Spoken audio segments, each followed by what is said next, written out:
자, 다음은 농도 응용 공식이 되겠습니다. 중학교 1학년 때는 우리가 이제 진학이라고 배웠던 개념인데, 초등학교 6학년 때는요, 미안해요. 근데 중학교 1학년 때는 거그를 반드시 이제 백분율로 표현하기로 약속을 하는 거죠. 그래서 우리가 농도 구하는 공식은 뭐였냐면, 초등학교 6학년 때 진학이가 소금물분의 소금이었잖아요. 그렇죠? 그런데 여기다가 곱하기 100을 해서 백분율로 나타내는 게 농도고요. 얘를 이제 등식의 성질을 이용해서 소금은 꼴로 정리한 공식이 여기에 나와 있는 소금 공식이에요. 여러분들은 이 두 공식을 모두 암기하고 있어야 하지만 방정식 자체는 소금을 구하는 공식을 사용하게 되면 훨씬 더 쓰기 간절하기 때문에 소금 공식이 조금 더 중요하다고 할 수 있습니다. 그래서 소금은 100분의 농도 곱하기 소금물 딱 3초 안에 바로 나와야 돼요. 자, 그 다음 내용 한번 읽어봅시다. 근데 물을 넣거나 물이 증발하게 되면은요, 물만 변하죠. 그래서 소금의 양은 변하지 않습니다. 하지만 물이 늘어나거나 물이 증발할 때 소금물은 줄어들거나 늘어나거나 하기는 하죠. 왜냐하면 소금물은 물과 소금을 더한 양이니까요. 그렇죠? 다시 한번 정리합니다. 물을 넣거나 물이 증발할 때 소금은 변하지 않는다라고 선 문장을 써놨는데 밑에다가 빠진 거 써볼게요. 하지만 소금물은 변한다. 이건 꼭 기억합시다. 소금물은 변한다. 물의 양이 변하면 소금물은 변한다. 자, 식 써볼게요. 자, 10%의 소금물 350g에다가 물 몇 g을 더 넣었더니 7%의 소금물이 되더라. 자, 그러면 소금의 양은 변했을까요? 안 변했을까요? 물만 탔잖아요. 안에 녹아있는 소금은 변하지 않아요. 다시 말해서 물을 넣기 전에 소금의 양과 물을 넣은 후에 소금의 양이 똑같다라고 식을 세울 겁니다. 그럼 물을 넣기 전에는 농도가 얼마였냐면 10%였기 때문에 소금의 양이 100분의 농도 곱하기 소금물인데 소금물은 350g이 있었습니다. 이게 물을 넣기 전에 소금의 양이 됩니다. 그 다음에 물을 넣은 후에 소금의 양은요, 농도가 7%로 변했죠. 자, 100분의 농도고 물을 얼마만큼 더 넣었냐라고 그랬죠. 그럼 x를 정해야 되겠네요. x는 더 넣은 물의 양이 되겠습니다. 단위는 g이 되겠고요. 그렇죠? 그래서 여기다 곱하기 소금물을 하게 되는데 350g에다가 물을 xg을 더 집어넣기 때문에 소금물은 350 더하기 x만큼 커져 있게 돼 있죠. 자, 되셨나요? 이러한 방정식이 되고요.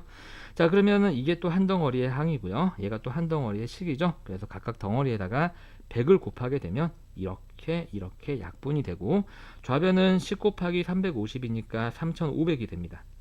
그 다음에 우변은 여기는 7이 이 식에 각각 분배가 되죠. 그래서 0하고 5, 7에 35에 3 올라가고 7, 3, 21에 2450이 되고요. 7 곱하기 x는 7x를 만듭니다. 그래서 여기는 2450을 왼쪽으로 넘기게 되면 3500 빼기 2450이죠. 그러면은 얼마가 되나요, 여러분들?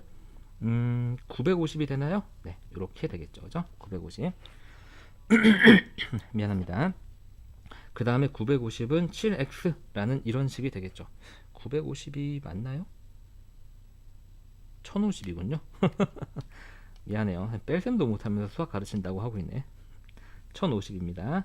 요렇게요. 그래서 양변을 7로 나누게 되면 x는 자 7일은 7, 7호 35 해서 150g의 물을 더 넣었다라고 우리가 확인할 수 있죠. 한 문제 더 해보죠. 자, 4%의 소금물 250g이 있는데 이제는 물이 늘어나는 게 아니라 물이 xg만큼 증발했습니다. 그래서 10%의 소금물이 되었는데 이 문제의 핵심도 마찬가지예요. 물이 증발하기 전이나 물이 증발한 후에 남아있는 소금이나 소금의 양은 변하지 않는다라고 우리는 식을 세울 거예요. 첫 번째 x는 우리가 증발시킨 물의 양이라고 한번 해보겠습니다. 단위는 당연히 g이 되겠죠. 자, 그럼 증발하기 전은요, 농도가 4%였고 250g의 소금물이었어요. 그래서 100분의 농도 곱하기 소금물만큼 소금이 있었겠죠. 이게 증발하기 전에 소금의 양입니다. 그거는 증발한 후에 소금의 양과 같은데 그때는 100분의 농도가 10%가 되겠죠. 더 진해지겠죠. 물이 증발했으니까. 그리고 xg만큼 물이 증발했기 때문에 소금물은 당연히 xg만큼 줄어들게 되겠습니다. 물이 그만큼 날아갔으니까요. 자, 여기까지 되셨나요? 자, 식 다 세웠으니까 또 풀면 되겠죠. 이거 하나의 항, 한 덩어리의 식. 그래서 둘 다 100을 곱해주게 되면 찡콩 없어지고, 자 좌변은 250 곱하기 4가 돼서 1000이 되고요. 분배하게 되면 자 2500 마이너스 10x가 됩니다. 그럼 2500을 1로 이항하게 되면 마이너스 1500이 되겠죠. 이게 마이너스 10x니까 양변 둘 다 마이너스 떼고 10씩 나눠주게 되면 이 문제의 답도 150g이네요. 자, 이렇게 우리가 농도의 첫 번째 유형을 풀어봤습니다. 고생하셨습니다.